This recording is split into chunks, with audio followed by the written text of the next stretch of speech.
Je me fiche de votre histoire larmoyante. Aucun adolescent légitime n'a ce genre d'argent. C'est de l'argent volé, de l'argent de la fraude, ou les deux. Jennifer Peterson, directrice de banque blonde de 45 ans, pointait son doigt agressivement vers une jeune fille noire de 16 ans, Michelle Williams, qui était assise avec un calme presque surnaturel malgré le chaos qui éclatait autour d'elle. Toute la banque s'était arrêtée. Les clients étaient figés en pleine transaction. Les caissiers avaient leurs mains suspendues au-dessus des claviers, et tout le monde fixait cette confrontation explosive.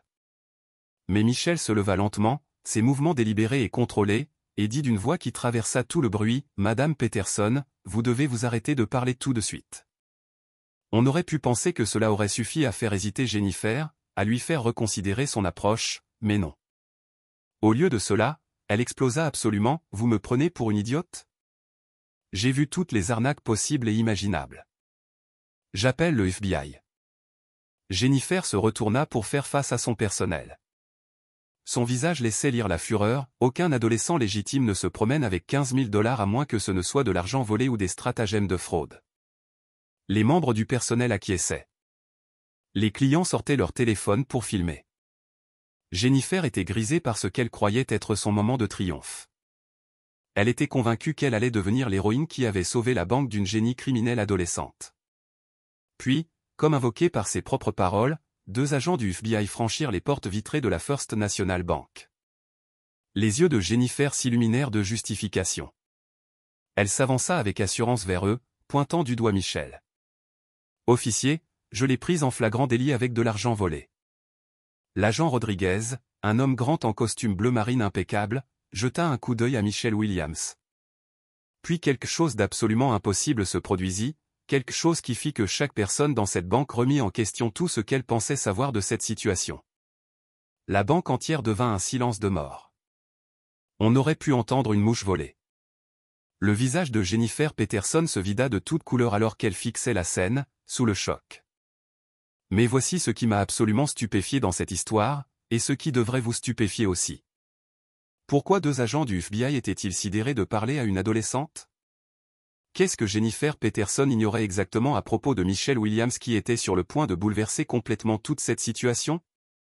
Si vous avez été aussi sidéré par cette introduction et que vous voulez voir comment cette incroyable histoire s'est déroulée, assurez-vous de cliquer sur le bouton d'abonnement dès maintenant, car ce qui s'est passé ensuite a laissé tout le monde sans voix. Si vous êtes contre les préjugés, tapez oui dans les commentaires et dites-nous d'où vous regardez. Vous recevrez certainement une réponse chaleureuse de Living Stories dans les commentaires. Mais pour comprendre comment nous en sommes arrivés à ce moment explosif dans la banque, nous devons remonter plus tôt ce matin-là, dans un petit café appelé B-Café pendant l'heure de pointe matinale. C'est là que les premières graines de préjugés furent semées et que Michelle Williams rencontra pour la première fois les dangereuses suppositions qui la suivraient tout au long de la journée. Michelle entra dans le B-Café avec une posture d'une précision militaire qui la distinguait immédiatement des autres adolescents. Elle commanda un café noir avec un double expresso. Pas le frappuccino sucré que l'on attendrait d'une jeune de 16 ans, mais le choix sérieux de quelqu'un ayant de réelles responsabilités qui l'attendait. Derrière elle, dans la file, se tenaient 2 femmes d'âge moyen, Linda et Carol, qui bavardaient assez fort pour que tout le café entende leur conversation. Ces jeunes d'aujourd'hui pensent que l'argent pousse sur les arbres, se plaignit Linda, secouant la tête d'un air désapprobateur. Carol acquiesça, ajoutant, les parents leur donnent juste des cartes de crédit. Aucune éthique de travail, quelle qu'elle soit. Puis vint le moment qui changea tout. Quand Michelle arriva au comptoir pour payer son café à 4,50 $, elle sortit un billet de 100 $. La réaction fut immédiate et révélatrice. La voix de Linda baissa jusqu'à ce qu'elle pensait probablement être un murmure, mais tout le monde pouvait l'entendre, regardez ça. Où est-ce qu'une gamine noire trouve de l'argent comme ça ? Carol n'hésita pas à répondre, probablement de la drogue ou du vol dans les portefeuilles des gens. Jake, le jeune barista qui s'occupait de Michelle, était visiblement mal à l'aise en lui rendant la monnaie. On pouvait le voir la regarder avec sympathie, clairement gêné par les bruyantes suppositions des femmes. Mais Michelle géra la situation avec une grâce remarquable pour son âge. Elle posa calmement une carte de visite sur le comptoir et dit, « Tutorat académique Williams. Si vos enfants ont besoin d'aide en calcul ou pour la préparation au SAT. » Puis elle donna un pourboire de 5 $ à Jake et lui souhaita une merveilleuse journée avant de partir la tête haute. Linda et Carol échangèrent des regards mal à l'aise, réalisant soudain qu'elles avaient peut-être complètement mal jugé cette jeune femme. Mais le mal était fait. Le thème était établi. C'était un monde où une jeune femme noire avec de l'argent était automatiquement soupçonnée de mauvaises intentions. Alors, qui était exactement Michelle Williams? Elle avait 16 ans, la fille du colonel de l'armée Maria Williams, qui était déployée à l'étranger depuis 8 mois. Alors que la plupart des adolescents se souciaient de leurs devoirs et des médias sociaux, Michelle gérait seule une entreprise de tutorat qu'elle avait construite de toutes pièces. Sa personnalité était un mélange fascinant de confiance tranquille et de prestance militaire qu'elle avait hérité de sa mère. Elle était mature au-delà de son âge, d'une manière qui n'arrive que lorsque la vie vous force à grandir vite. Ce jour-là, elle prévoyait de déposer 15 000 $ à la banque. Les 15 000 $ qu'elle allait déposer ce jour-là. Chaque centime était légitime. Une partie provenait de son entreprise de tutorat florissante où elle aidait des élèves plus jeunes avec des mathématiques avancées et la préparation universitaire. Le reste était de l'argent que sa mère avait économisé pendant son déploiement, de l'argent que Michelle était responsable de gérer pendant que sa mère servait à l'étranger. Pour Michelle, ce voyage à la banque était de routine. Elle l'avait déjà fait. Toujours professionnelle, toujours préparée. Elle prévoyait simplement de faire son dépôt avant le début des cours. Juste une autre responsabilité dans la vie soigneusement structurée d'une fille de militaire.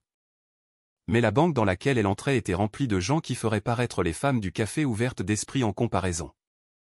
Jennifer Peterson, la directrice de banque de 45 ans, était le genre de personne qui voyait des menaces partout et ressentait le besoin de se prouver à chaque interaction. Patricia, la chef caissière de 55 ans, représentait la banque à l'ancienne dans sa forme la plus rigide. Elle était là depuis des décennies et suivait automatiquement Jennifer sans poser de questions, quelle que soit la déraison de la situation. Robert, l'agent de crédit dans la quarantaine, était un lèche-bottes ambitieux qui désirait désespérément l'approbation de Jennifer. C'était le type qui serait d'accord avec tout ce que sa patronne disait, même lorsque sa conscience lui disait le contraire. C'était le personnel que Michelle Williams était sur le point de rencontrer, un groupe de personnes qui, à l'exception de Marcus et finalement de Sarah, étaient prédisposées à voir une jeune femme noire avec une grande quantité d'argent comme rien de plus qu'un problème à résoudre. Ils n'avaient aucune idée qu'ils étaient sur le point de faire la plus grande erreur de leur vie professionnelle. Michelle Williams entra dans cette banque avec des affaires légitimes, une documentation appropriée, et le genre de bagage familial qui aurait dû lui valoir le respect. Au lieu de cela, elle était sur le point de faire face à quelque chose de bien plus sombre. Lorsque Michelle Williams franchit les portes vitrées de la First National Bank ce matin-là, elle avait l'allure parfaite de la jeune femme professionnelle qu'elle était. Ses documents étaient organisés dans un dossier soigné. Son apparence était impeccable, et elle se tenait avec le genre de confiance qui vient de savoir qu'on est à sa place, où que l'on soit. Marcus, l'agent de sécurité, remarqua immédiatement la prestance de sa famille militaire et acquiesça respectueusement à son passage. Il avait servi au Vietnam et pouvait reconnaître cette posture particulière à des kilomètres, la façon dont quelqu'un se tient quand il a été élevé dans une famille qui comprend la discipline et le respect. Amy, la jeune caissière, traita la transaction de Michelle nerveusement. Lorsque le montant élevé en espèces apparut sur son écran, cela déclencha automatiquement le protocole d'approbation du gérant. Les mains d'Amy tremblaient littéralement alors qu'elle réalisait qu'elle devrait appeler Jennifer Peterson. C'est alors que Jennifer fondit sur elle comme un faucon repérant sa proie. « Que se passe-t-il exactement ici ?» demanda-t-elle, sa voix portant déjà une pointe de suspicion. Amy expliqua qu'il s'agissait simplement d'un dépôt important de routine nécessitant l'approbation du gérant. Mais le premier regard de Jennifer sur Michelle racontait une histoire complètement différente. Voilà une adolescente avec une somme d'argent substantielle. Dans l'esprit de Jennifer, cette équation ne pouvait qu'équivaloir à des problèmes. Michelle resta polie et professionnelle. « Bonjour, Madame Peterson. Juste un simple dépôt aujourd'hui. » Mais le ton de Jennifer changea immédiatement. « Cela ne me semble pas simple. Où avez-vous eu cet argent ?» Ce fut le moment où tout commença à mal tourner. La première accusation de Jennifer fut rapide et directe. « Cela ressemble à de l'argent volé, pour moi. » Michelle expliqua calmement son entreprise de tutorat, mentionna que des références étaient disponibles et décrivit les économies de déploiement de sa mère. Elle fournit toutes les informations qui auraient dû satisfaire n'importe quelle directrice de banque raisonnable. Mais Jennifer ricana simplement. « Du tutorat ? Vous vous attendez à ce que je croie cette histoire ? Ce qui se passa ensuite ressemblait à l'hystérie collective qui se formait en temps réel. Le personnel de la banque commença à se rassembler autour de Jennifer comme si elle était leur leader, les ralliant pour la bataille. Patricia, la chef caissière, valida immédiatement l'approche de Jennifer. Madame Peterson est juste très minutieuse, une approche très intelligente. Robert, l'agent de crédit ambitieux, intervint avec empressement, exactement, le genre d'activité suspecte que nous sommes formés à repérer. Même les clients commencèrent à prendre parti. Madame Henderson, une femme âgée qui attendait en ligne, fut d'accord avec la prudence de la directrice. Tom Wilson, un homme d'affaires effectuant son propre dépôt, acquiesça et dit « Mieux vaut prévenir que guérir avec de telles sommes ». Sarah Chen, la directrice adjointe, eut son premier moment d'hésitation. Elle voulait vérifier l'historique du compte, mais Jennifer la renvoya d'un geste de la main, comme si son avis n'était ni nécessaire ni désiré. C'est alors que Jennifer devint plus audacieuse, « Je pense que nous avons affaire à de l'argent de la fraude ici ». Malgré tout cela, Michelle resta remarquablement calme. Elle fournit des cartes de visite, offrit des références de clients et avait des documents pour tout. Mais rien de tout cela n'importait. Le scénario était déjà écrit dans l'esprit de Jennifer. La paranoïa de Jennifer atteignit son paroxysme lorsqu'elle déclara « Aucun adolescent légitime n'a ce genre d'argent ». C'est alors qu'elle décida d'escorter Michelle au bureau vitré, dans ce qu'elle appelait la zone de sécurité, pour une enquête plus approfondie.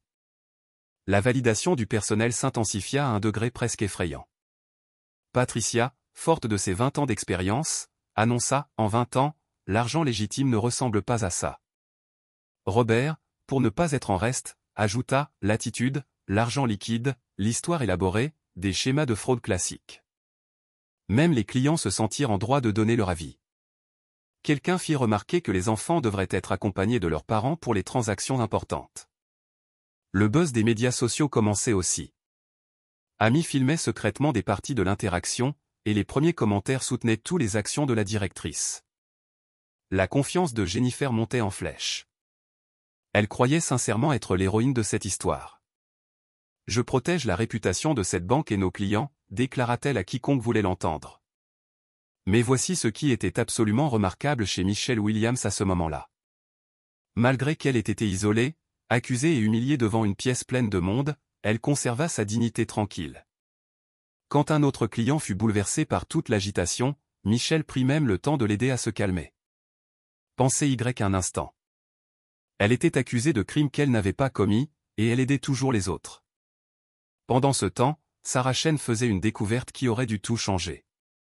Elle consultait l'historique du compte de la famille Williams et constata qu'ils avaient le statut VIP. Elle tenta d'interrompre Jennifer pour partager cette information, mais Jennifer n'était pas intéressée par des faits qui contredisaient sa théorie. Puis vint la série d'appels, et c'est là que les choses s'aggravèrent au-delà de tout ce que Michelle aurait pu imaginer. Jennifer appela la police, annonçant « J'ai une activité suspecte majeure ici ». Le répartiteur de la police, suivant le protocole, lui dit « Vous avez absolument bien fait d'appeler ». La sécurité de la banque a validé ses préoccupations.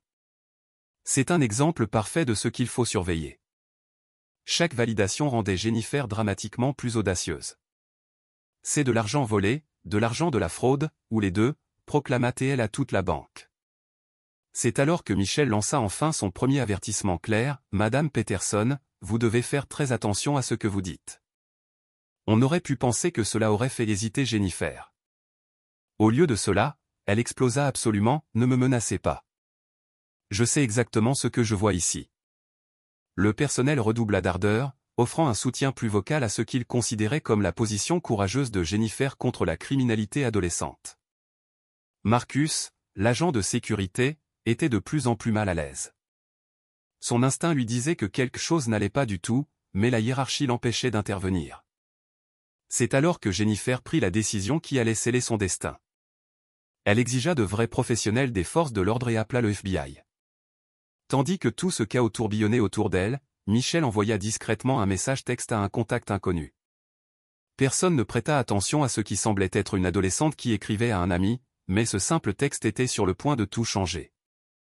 L'accusation finale de Jennifer résonna dans toute la banque, « Vous avez choisi la mauvaise banque pour vos stratagèmes de fraude. » La banque entière était désormais convaincue d'assister à la chute d'une génie criminelle adolescente. Les membres du personnel se félicitaient. Les clients filmaient pour les médias sociaux. Jennifer Peterson était grisée par la plus grande vague de validation professionnelle qu'elle n'ait jamais connue. Aucun d'eux n'avait la moindre idée qu'ils étaient sur le point d'assister à l'un des revirements les plus stupéfiants de l'histoire bancaire. Puis, comme invoqué par ses propres paroles, 2 agents du FBI franchirent les portes vitrées de la First National Bank. Les yeux de Jennifer s'illuminèrent de justification. Elle s'avança avec assurance vers eux, pointant du doigt Michel. « Officier, je l'ai prise en flagrant délit avec de l'argent volé. » C'est alors que, comme si le destin intervenait pour révéler l'étendue de l'aveuglement de Jennifer, le préjugé racial devint absolument indéniable. Un garçon blanc de 17 ans nommé Tyler s'approcha du guichet d'amis avec presque la même somme d'argent, 14 000 $. Il portait un jean déchiré, un t-shirt froissé et l'air de sortir du lit. Amy traita sa transaction sans ciller. Aucune approbation de la directrice nécessaire, apparemment. Aucune question sur l'endroit où un adolescent avait obtenu ce genre d'argent. Aucune demande de documentation ou de référence. Tyler déposa son argent, obtint son reçu et sortit en moins de 3 minutes. Jennifer Peterson ne regarda même pas dans sa direction. Patricia ne remit pas en question la légitimité de son argent. Robert ne vit aucun schéma de fraude classique. Madame Henderson ne suggéra pas qu'il aurait dû amener ses parents. Tom Wilson ne pensa pas qu'il devait être prudent. Le contraste était si frappant, si évident que même certains clients commencèrent à jeter des regards entre la transaction fluide de Tyler et l'interrogatoire en cours de Michel. Mais Jennifer et ses partisans étaient trop plongés dans leur récit pour voir ce qui était juste devant eux. Marcus, l'agent de sécurité, observa ce double standard se dérouler, et sa mâchoire se serra visiblement.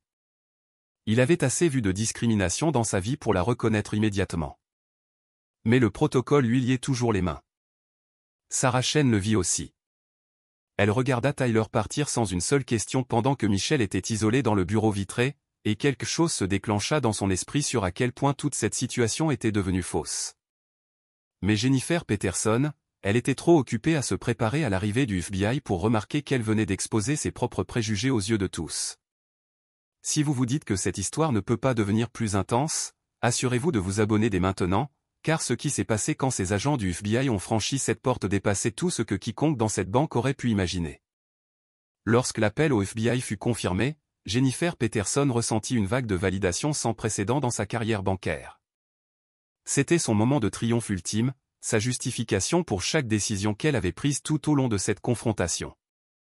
Le personnel éclata en célébration autour d'elle. Madame Peterson vient de sauver la banque d'une fraude majeure, déclara Patricia, rayonnante de fierté devant les talents d'enquêtrice de sa directrice. Même les clients offraient leur approbation. Enfin, quelqu'un qui suit les bonnes procédures, annonça Madame Henderson à quiconque voulait l'entendre. Jennifer était si grisée par cette vague de validation qu'elle ne put résister à une dernière pique envers Michel. S'approchant de l'adolescente de 16 ans qui était assise avec un calme remarquable, Jennifer dit avec un sourire narquois, « J'espère que vous avez apprécié votre petit stratagème d'argent volé. » C'est alors que Michel lança un avertissement sérieux qui aurait dû faire hésiter Jennifer, « Madame Peterson, vous devriez vous arrêter de parler immédiatement. » Mais Jennifer était trop enivrée par le pouvoir pour écouter la raison. Sa réponse fut une rage explosive, « Je parlerai autant que je veux. C'est ma banque. » Puis vint l'accusation suprême, le moment où Jennifer Peterson scella son propre destin, « Je me fiche des fadaises que vous racontez. C'est de l'argent volé et de l'argent de la fraude. » Michel se leva lentement, et quelque chose de fondamental changea dans la pièce. Sa présence calme mais indéniablement imposante émergea d'une manière qui fit même ses accusateurs y prêter attention. Ce n'était pas la posture défensive de quelqu'un pris en faute. C'était l'autorité tranquille de quelqu'un qui savait exactement qui elle était. Puis les agents du FBI franchirent ses portes vitrées, et Jennifer s'avança avec assurance vers eux comme une héroïne conquérante. Elle se lança dans une explication détaillée de ce qu'elle croyait être un stratagème de fraude évident. Sa voix était remplie de la fierté de quelqu'un qui pensait avoir résolu l'affaire du siècle. L'agent Rodriguez, un homme grand en costume bleu marine impeccable, s'arrêta en plein pas. Quelque chose chez Michel attira immédiatement son attention d'une manière qui lui fit oublier tout ce que Jennifer disait. Mais Jennifer était trop prise dans son moment pour le remarquer. Elle continua agressivement, une adolescente avec 15 000 $ en espèces. De l'argent volé, c'est évident. L'agent Foster, sa partenaire blonde, commença à étudier Michel attentivement. On pouvait voir la reconnaissance apparaître lentement sur son visage comme les pièces d'un puzzle se mettant en place. Jennifer exigea bruyamment, pointant du doigt Michel, « Arrêtez-la pour fraude et vol d'argent. » C'est alors que Michel parla doucement aux agents, sa voix traversant tout le brouhaha de Jennifer, « Agent Rodriguez, je crois que vous connaissez ma mère. » L'expression de l'agent Rodriguez changea complètement. Son masque professionnel tomba, remplacé par quelque chose qui ressemblait à de la surprise mêlée de respect. « Madame, êtes-vous la fille du colonel Williams ?» Jennifer, toujours inconsciente de ce qui se passait, l'interrompit frénétiquement, « Ne tombez pas dans ces mensonges. C'est de l'argent de la fraude. » Puis vint le moment qui changea tout. L'agent Rodriguez se mit au garde-à-vous et effectua un salut militaire net avec une précision qui témoignait d'un profond respect et d'une reconnaissance. L'agent Foster fit immédiatement de même. Les deux agents saluant Michel avec le genre de respect profond habituellement réservé aux responsables militaires ou aux chefs d'État. La banque devint un silence de mort absolu. Chaque conversation s'arrêta instantanément. Chaque appel téléphonique fut interrompu. Chaque transaction se figea. Jennifer bégaya, complètement confuse, « Quoi? Pourquoi la saluez-vous » Le visage de Patricia se vida de toute couleur, « Oh non. Oh mon Dieu. Non. » Robert, l'agent de crédit ambitieux, recula d'horreur alors que l'ampleur de leur erreur devenait claire. Madame Henderson, la cliente âgée qui avait tant soutenu les actions de Jennifer, s'assit lourdement sur une chaise voisine, « Que avons-nous fait » Marcus, l'agent de sécurité, s'autorisa un léger sourire. Enfin, la justice était sur le point d'être rendue. Mais la transformation la plus remarquable fut celle de Michel elle-même. À ce moment-là, elle passa d'adolescente accusée à figure d'autorité respectée. Le calme que tout le monde avait pris pour de la culpabilité était en réalité la confiance tranquille de quelqu'un qui savait que la vérité éclate toujours. Le monde entier de Jennifer s'écroulait autour d'elle. Ce n'est pas possible. C'est impossible. Mais c'était vrai. C'était plus que vrai. Cela allait exposer toute laide supposition, tout préjugé racial et tout manquement de jugement qui avait conduit à ce moment. La jeune fille de 16 ans que Jennifer Peterson avait accusée d'être une criminelle était sur le point de révéler à quel point les préjugés d'une personne pouvaient être catastrophiquement faux. Le pouvoir avait complètement changé de main, et Jennifer Peterson était sur le point d'apprendre que parfois la personne que l'on sous-estime le plus est celle qui a le plus de pouvoir pour changer votre vie à jamais. Que pensez-vous qu'il devrait arriver à Jennifer ici? Devrait-elle être pardonnée ou licenciée et arrêtée? Partagez vos réflexions dans les commentaires et n'oubliez pas de cliquer sur le bouton d'abonnement pour plus d'histoires comme celle-ci. Le silence dans cette banque était absolument assourdissant. Jennifer Peterson avait l'air de voir son monde entier s'effondrer au ralenti. Et elle n'avait pas encore entendu le pire. C'est alors que l'agent Rodriguez commença à parler. Le colonel Maria Williams, dit-il, sa voix remplie du genre de respect qui ne vient que lorsqu'on parle de véritables héros américains. Détentrice de la Bronze Star pour son courage sous le feu en Afghanistan. Du Purple Hat pour les blessures reçues au combat en sauvant 3 de ses compagnons d'armes.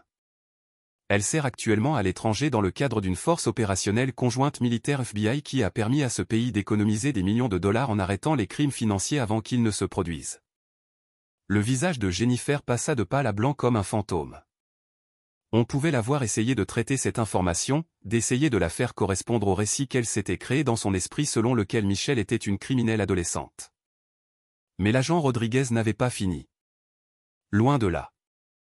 Il regarda Michel directement avec une admiration évidente et continua, « Et cette jeune femme remarquable assiste personnellement notre unité des crimes financiers par le biais d'un programme spécial pour les familles de militaires. Elle nous a aidés à identifier des schémas et des incohérences qui ont conduit à des arrestations et des poursuites majeures.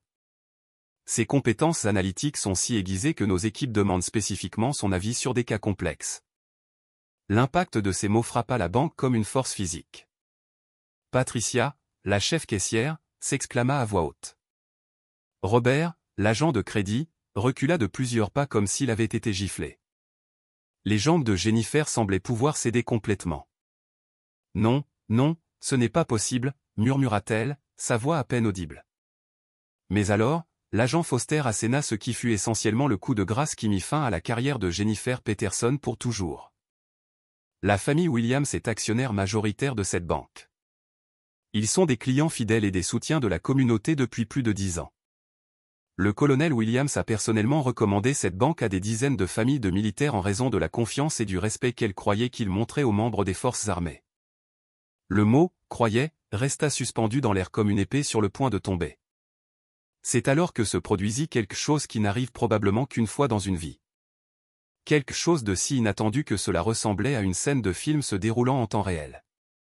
Le grand écran près de la zone de service client s'anima soudain, et apparut le colonel Maria Williams en direct d'une base militaire à l'étranger, à des milliers de kilomètres de là. La qualité vidéo était d'une clarté cristalline, et on pouvait voir que le colonel Williams était en uniforme militaire complet, ses médailles et distinctions visibles sur sa poitrine. Derrière elle, on pouvait voir d'autres militaires arrêter leur travail pour se rassembler, attirés par ce qui était clairement une situation inhabituelle et importante en développement. Lorsque le colonel Williams vit sa fille assise dans ce bureau vitré, lorsqu'elle réalisa ce qui s'était passé au cours de la dernière heure, l'expression sur son visage était un mélange d'immense fierté devant le calme de sa fille et de colère à peine contenue face au traitement qu'elle avait reçu. On pouvait voir sa mâchoire se serrer alors qu'elle observait la scène, sa fille de 16 ans entourée de personnes qui l'avaient traitée comme une criminelle. Derrière le colonel Williams, d'autres militaires se rassemblaient. Officiers, personnel enrôlé, des gens qui avaient clairement servi à ses côtés et la respectaient suffisamment pour arrêter leur travail important afin d'être témoins de ce qui arrivait à sa fille. On pouvait les voir murmurer entre eux, leur visage affichant le même mélange de fierté et de colère. L'agent Foster s'avança immédiatement, et le respect dans sa voix était indéniable. « Madame, nous sommes profondément, sincèrement désolés pour ce que votre fille a vécu ici aujourd'hui. Cela ne représente pas la façon dont les familles de militaires devraient être traitées dans ce pays. » La réalisation horrifiée du personnel était réellement douloureuse à observer. Patricia, la chef caissière, qui avait été si enthousiaste à l'idée de soutenir l'enquête de Jennifer, se couvrit le visage des deux mains, pleine de honte. On pouvait voir ses épaules trembler sous le poids de ce qu'ils avaient fait.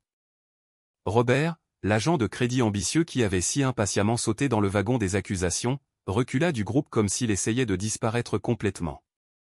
Son visage était un masque de terreur alors qu'il réalisait que sa carrière pourrait être terminée aussi.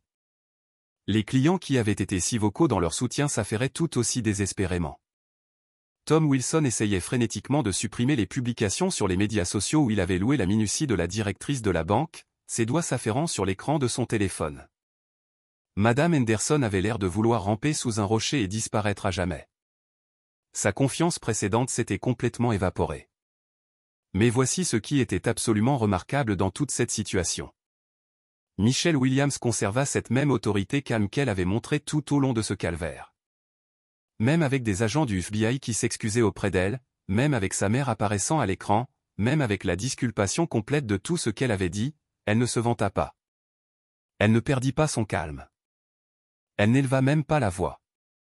Regardant directement l'agent Rodriguez avec le genre de maturité que la plupart des adultes n'atteignent jamais, elle dit « J'espère que cet incident sera documenté de manière appropriée et que des mesures seront prises pour garantir qu'aucune autre famille de militaires ne subisse ce genre de traitement. » Puis vint le moment que Jennifer Peterson redoutait depuis que ses agents avaient franchi la porte, bien qu'elle n'ait toujours aucune idée à quel point son monde allait complètement changer.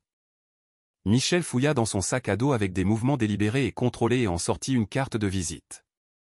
Mais ce n'était pas la carte de tutorat qu'elle avait tenté de montrer à Jennifer plus tôt, celle qui avait été rejetée et ignorée. C'était quelque chose de tout à fait différent. Une carte élégante avec un papier à en-tête officiel qui fit halter audiblement plusieurs personnes dans la banque lorsqu'elles l'aperçurent. « Madame Peterson, dit Michelle, sa voix portant une autorité que personne dans cette banque ne pouvait plus remettre en question, une autorité qui semblait remplir tout l'espace, vous êtes par la présente licenciée de votre poste, avec effet immédiat. » La réponse de Jennifer fut un déni désespéré et paniqué. « Vous ne pouvez pas me licencier. Vous n'êtes qu'une adolescente. Je protégeais la banque de la fraude. Je faisais mon travail. » Mais l'autorité de Michelle était absolument inébranlable. Se levant de toute sa taille, elle regarda Jennifer droit dans les yeux et dit « J'exerce immédiatement les droits d'actionnaire de ma famille. Votre emploi au sein de cette institution est terminé pour discrimination, harcèlement et violation des protocoles bancaires. » C'est alors que l'agent Rodriguez lâcha une autre bombe qui aggrava encore la situation de Jennifer. « Madame, il pourrait également y avoir des violations fédérales des droits civiques à traiter ici. Cet incident fera définitivement partie d'une enquête officielle du FBI sur les pratiques discriminatoires. La façon dont vous avez traité une famille de militaires, en particulier la fille d'une vétérane de combat décorée, pourrait entraîner des accusations fédérales. On pouvait voir l'effondrement complet de Jennifer se produire en temps réel.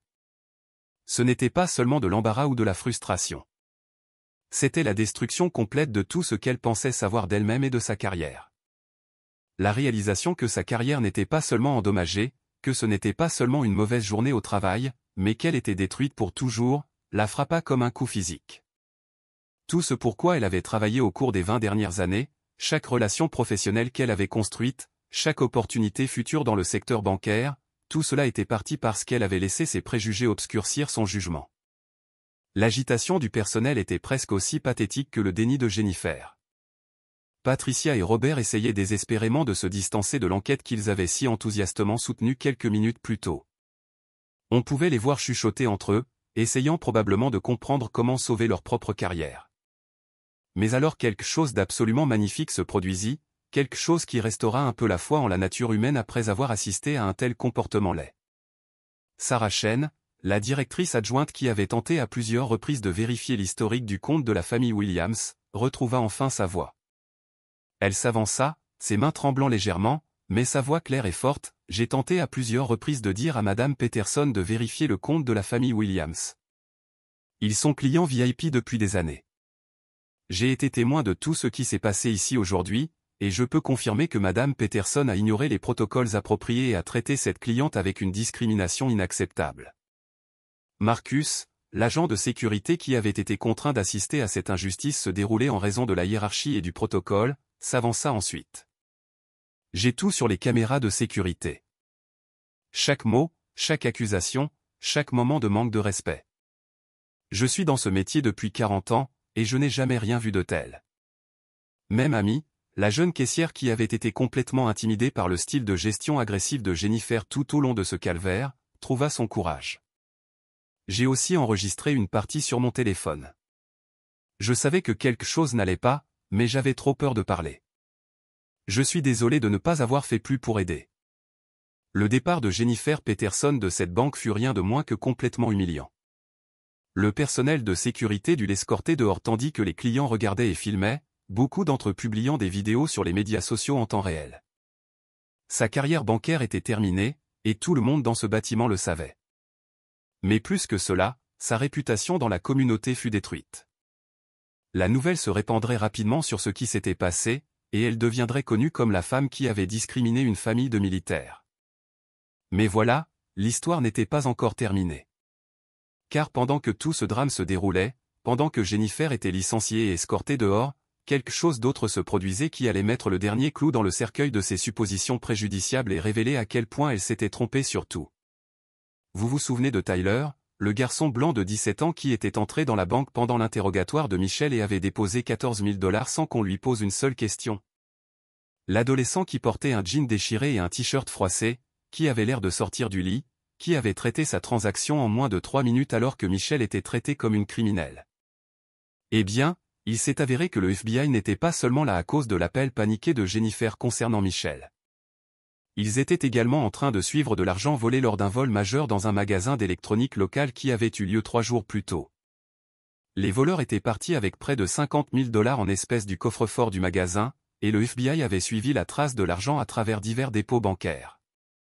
Ils avaient des images de surveillance claires du voleur provenant du magasin d'électronique, et ils avaient systématiquement vérifié les banques de la région où des dépôts correspondant au numéro de série des billets volés avaient été effectués. Alors que Michelle était disculpée et Jennifer escortée, couverte de honte, l'agent Foster remarqua Tyler essayant de partir discrètement par une sortie latérale, espérant clairement éviter l'agitation qui se produisait dans la zone principale de la banque. Elle l'appela « Excusez-moi, jeune homme. Pourriez-vous attendre un instant, s'il vous plaît ?» Quand Tyler se retourna, les 2 agents du FBI le reconnurent immédiatement. Non pas parce qu'ils le connaissaient personnellement, mais parce qu'ils avaient étudié les images de surveillance du magasin d'électronique pendant 3 jours, et le visage de Tyler était gravé dans leur mémoire comme le principal suspect. L'agent Rodriguez sortit son téléphone et montra la photo de Tyler des images de surveillance du magasin à l'agent Foster, qui acquiesça d'un air sombre. Tyler fut arrêté sur le champ pour vol, cambriolage et blanchiment d'argent. L'ironie de ce moment était si dévastatrice, si parfaite qu'on aurait dit que l'univers lui-même mettait en évidence le danger des préjugés et des suppositions. Jennifer Peterson avait passé des heures à interroger, humilier et accuser faussement une femme d'affaires légitime dont la famille avait servi ce pays avec honneur et distinction. Alors que le véritable criminel, un adolescent blanc avec de l'argent volé, avait été traité sans qu'on lui pose une seule question, sans qu'il fournisse une seule pièce d'identité, sans que personne ne le regarde deux fois. L'image était absolument dévastatrice et inoubliable. Tyler étant menotté, la tête basse de honte, tandis que Michelle se tenait droite et digne, avec deux agents du FBI lui montrant leur respect et s'excusant pour son traitement. Plusieurs clients qui avaient filmé les accusations de Jennifer envers Michelle tournèrent immédiatement leur caméra vers l'arrestation de Tyler, et on pouvait entendre leurs commentaires choqués, « Oh mon Dieu, c'était lui le vrai criminel. Nous regardions tous la mauvaise personne. Comment avons-nous pu nous tromper à ce point ?» De retour à l'appel vidéo avec le colonel Williams. Cet officier militaire décoré, cette femme qui avait littéralement saigné pour son pays, regarda sa fille avec une fierté évidente et dit d'une voix qui porta à travers toute la banque, « Michelle, tu t'es comportée avec la grâce et la dignité qui me rendent fière d'être ta mère. Tu as représenté notre famille et nos valeurs militaires à la perfection. » Les autres militaires derrière le colonel Williams acquiesçaient, et plusieurs d'entre eux saluèrent Michelle à travers l'écran, montrant leur respect pour la façon dont elle s'était conduite dans de telles circonstances difficiles. Les dirigeants de la banque arrivèrent dans l'heure, ayant été appelés par la société de sécurité qui surveillait les caméras. Ils s'excusèrent profusément et mirent immédiatement en œuvre de nouvelles politiques pour empêcher que ce genre de discrimination ne se reproduise un jour. Sarah Chen fut promue directrice le même jour avec une augmentation de salaire significative et une mention élogieuse pour avoir essayé de faire ce qui était juste. Marcus fut non seulement félicité pour avoir tout documenté, mais fut également promu chef de la sécurité. Amy fut louée pour avoir eu le courage d'enregistrer des preuves, et elle fut inscrite au programme de formation à la gestion de la banque. Quant à Jennifer Peterson, elle ne travailla plus jamais dans le secteur bancaire. En fait, elle ne travailla plus jamais dans le service client. La nouvelle se répandit rapidement dans l'industrie financière sur ce qui s'était passé, et son nom devint synonyme de discrimination et de mauvais jugement. La vidéo devint virale, assurant que son visage et ses actions seraient rappelés pendant des années. Mais Michelle Williams, elle prit cette terrible expérience et en fit quelque chose de positif qui aiderait d'innombrables autres personnes. Elle établit un programme complet d'éducation financière spécifiquement conçu pour les familles de militaires, garantissant qu'aucun autre enfant de militaire ne subirait ce qu'elle avait vécu. Le programme devint un modèle pour les banques à travers le pays, enseignant à la fois des compétences financières aux familles de militaires et la sensibilité culturelle aux employés de banque. L'explosion sur les médias sociaux fut absolument massive.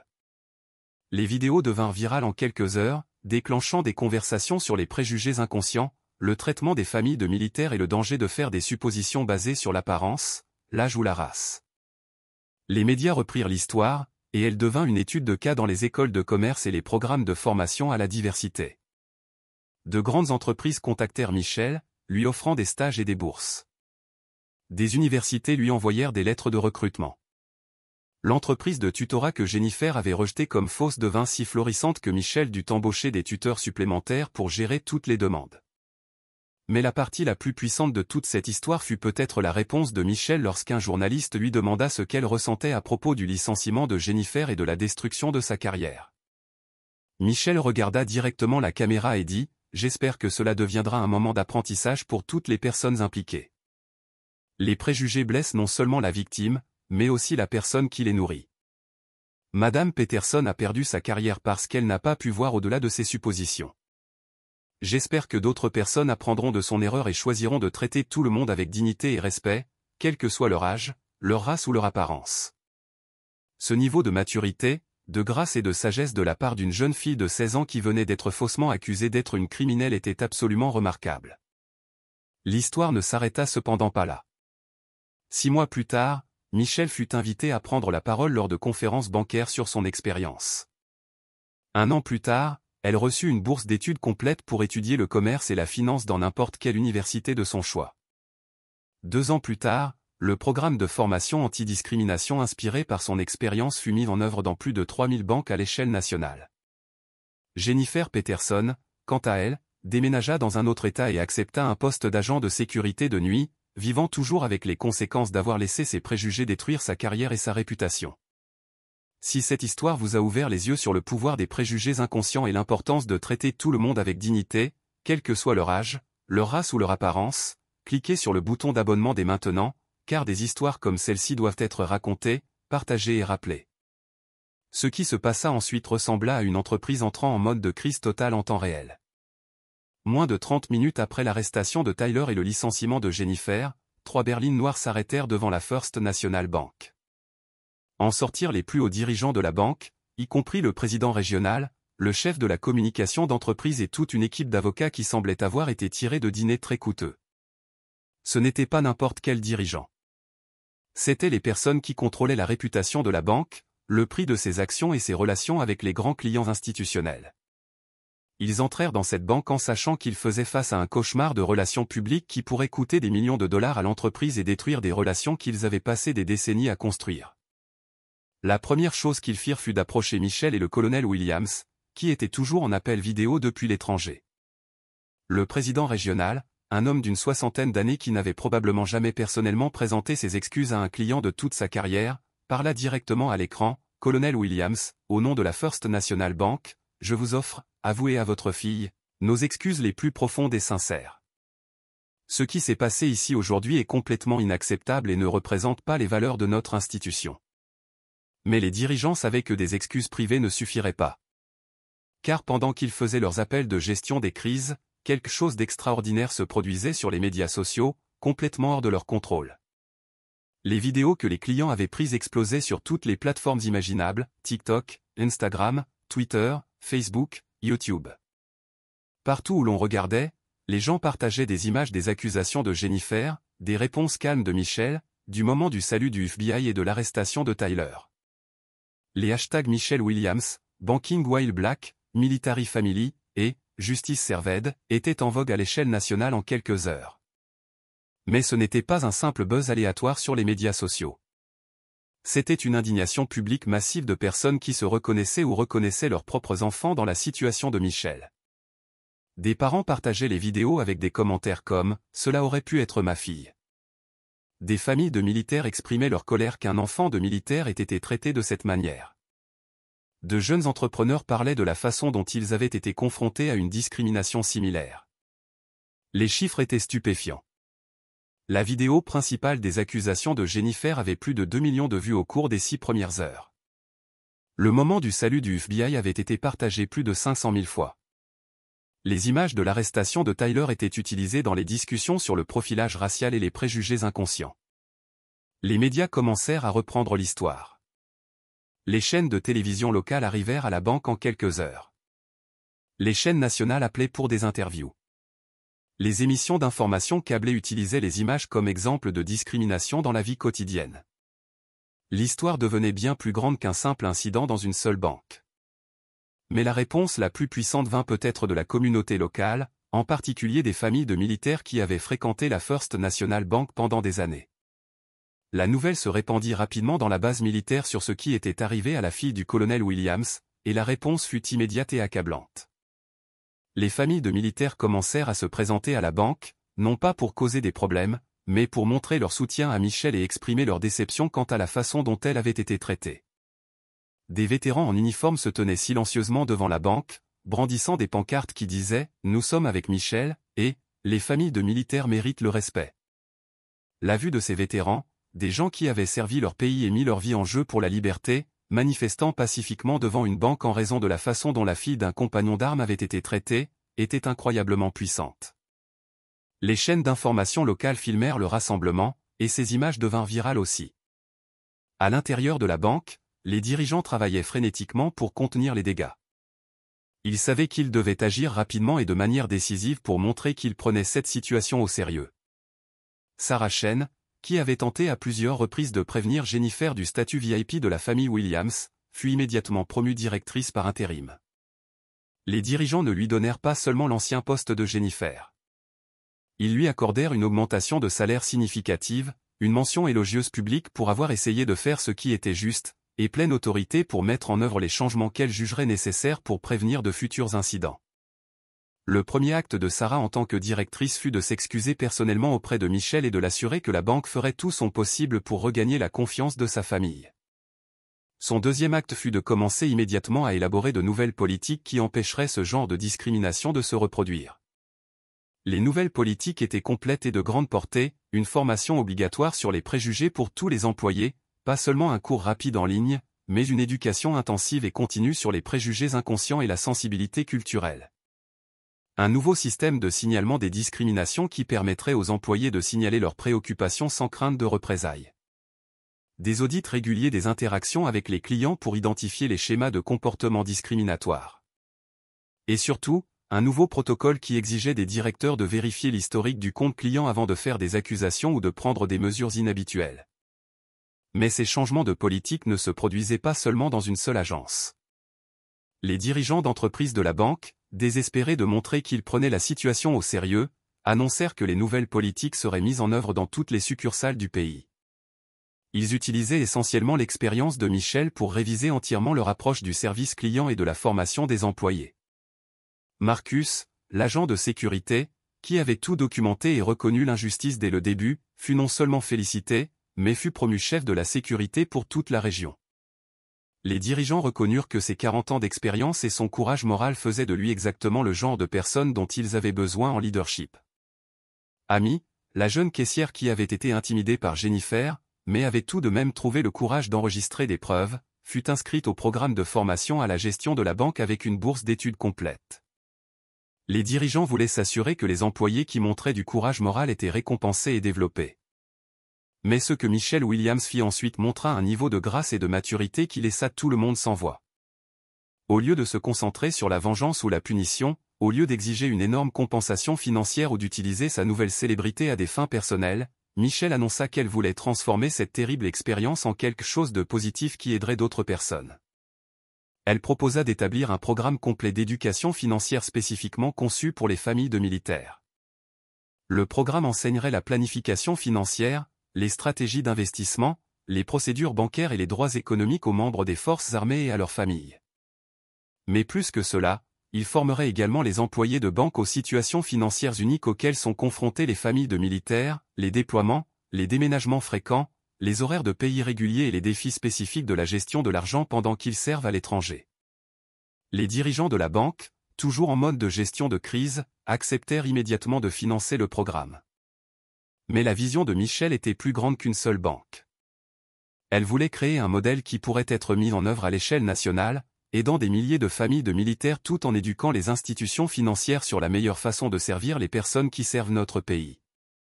Le programme fut connu sous le nom d'Initiative Williams pour l'éducation financière militaire, et en l'espace de 6 mois, il était mis en œuvre dans des banques à travers le pays. Michel devint la plus jeune personne à avoir reçu un prix national pour service communautaire d'une grande organisation d'anciens combattants. Pendant ce temps, la dernière humiliation de Jennifer Peterson se déroulait devant toute la communauté alors que les dirigeants annonçaient de nouvelles politiques et des promotions. Jennifer était escortée hors de la banque par la sécurité tandis que les clients regardaient et filmaient. Sa carrière bancaire était terminée. Sa réputation dans la communauté fut détruite, et les vidéos de son comportement discriminatoire la suivraient pour toujours. Elle tenta de donner des interviews aux chaînes d'information locales, essayant de défendre ses actions en affirmant qu'elle ne faisait que suivre le protocole. Mais chaque interview ne fit qu'aggraver les choses alors que les journalistes lui demandaient pourquoi Tyler avait été traité sans question tandis que Michel avait été interrogé et accusé. Elle n'avait pas de bonne réponse. En une semaine, le nom de Jennifer était devenu synonyme de discrimination au travail. Les avocats en droit du travail utilisaient son cas comme exemple de la façon dont les préjugés inconscients pouvaient détruire des carrières. Les écoles de commerce analysaient son processus de prise de décision comme une étude de la façon dont les préjugés conduisent à des erreurs de jugement catastrophiques. Elle finit par déménager dans un autre État, acceptant un emploi qui n'avait rien à voir avec le service client ou la banque. Même des années plus tard, une simple recherche Google de son nom faisait apparaître les vidéos de ses accusations et du moment où elle fut licenciée par une jeune fille de 16 ans. Mais la partie la plus belle de toute cette histoire fut peut-être ce qui se passa 3 mois plus tard, lorsque Michelle Williams retrouva sa vie d'adolescente normale. Imaginez cette scène, Michelle assise à une table de cuisine dans son appartement modeste, aidant un enfant de 12 ans nommé David avec ses devoirs d'algèbre. Les parents de David travaillent 2 emplois chacun et ne peuvent pas se permettre des cours particuliers coûteux, alors Michel le tuteur gratuitement via un programme qu'elle a lancé pour les familles à faible revenu. Je ne comprends pas pourquoi x est égal à 5, dit David, frustré par l'équation devant lui. Michel sourit et lui explique patiemment les étapes à nouveau, décomposant le problème d'une manière qui a du sens pour un enfant de 12 ans. Elle porte un jean et un t-shirt. Ses cheveux sont en simple queue de cheval, et elle ressemble exactement à ce qu'elle est, une adolescente normale aidant un enfant plus jeune avec les maths. Oh, le visage de David s'illumine quand il comprend enfin, je comprends maintenant. Vous êtes la meilleure tutrice de tous les temps. Michel rit et lui donne un high five, tu as fait le travail, David. Je t'ai juste montré le chemin. C'est qui Michelle Williams est vraiment? Pas la star des vidéos virales. Pas la fille qui a licencié une directrice de banque, pas le visage d'une conversation nationale sur la discrimination. C'est une adolescente qui aime les maths, qui a créé une entreprise pour aider d'autres enfants à réussir, qui gère les responsabilités avec grâce, et qui choisit d'utiliser ses expériences, même les terribles, pour améliorer la vie des autres. Son téléphone vibre avec un message de sa mère, fière de toi chaque jour, ma chérie. J'ai hâte de rentrer à la maison pour te faire le plus gros câlin. Michel répond, je t'aime aussi, maman. David vient de résoudre sa première équation quadratique. Le colonel Williams, servant toujours à l'étranger, sourit en lisant ce texte. Elle sait que sa fille va très bien se porter. L'histoire de Michelle Williams et Jennifer Peterson est devenue plus qu'une simple vidéo virale ou un reportage. C'est devenu un moment d'enseignement qui a changé la façon dont des milliers de personnes pensent à leurs propres préjugés et suppositions. Les écoles ont commencé à utiliser les images dans les cours sur le respect et la dignité. Les entreprises l'ont utilisé dans la formation à la diversité. Les parents l'ont montré à leurs enfants comme un exemple de la façon de gérer un traitement injuste avec grâce et force. Le message était clair et puissant. Ne sous-estimez jamais personne en fonction de son âge, de sa race, de son apparence ou des suppositions sur son origine. L'adolescente discrète qui vous précède dans la file pourrait diriger une entreprise florissante. Le jeune qui fait un gros dépôt pourrait venir d'une famille de héros. L'adolescent que vous seriez tenté de rejeter pourrait avoir plus de sagesse et de force que vous n'en avez développé en des décennies de vie. Michelle Williams a prouvé que la dignité, l'intelligence et le caractère n'ont rien à voir avec l'âge ou l'apparence, et tout à voir avec la façon dont on choisit de se comporter à travers les bons et les mauvais moments. Son histoire nous rappelle que dans un monde où il est facile de porter des jugements hâtifs et de s'accrocher à des préjugés inconscients, le choix de traiter chaque personne avec respect et dignité n'est pas seulement la bonne chose à faire, c'est la chose intelligente à faire. Parce que vous ne savez jamais quand la personne que vous sous-estimez pourrait vous surprendre d'une manière que vous n'auriez jamais imaginée. Si cette incroyable histoire vous a inspiré à penser différemment à la façon dont vous traitez les autres, en particulier les jeunes qui pourraient accomplir plus que vous ne le réalisez, veuillez cliquer sur le bouton d'abonnement dès maintenant. Les histoires comme celle de Michel doivent être partagées car elles nous rappellent que des gens ordinaires peuvent faire des choses extraordinaires lorsqu'ils sont traités avec le respect qu'ils méritent.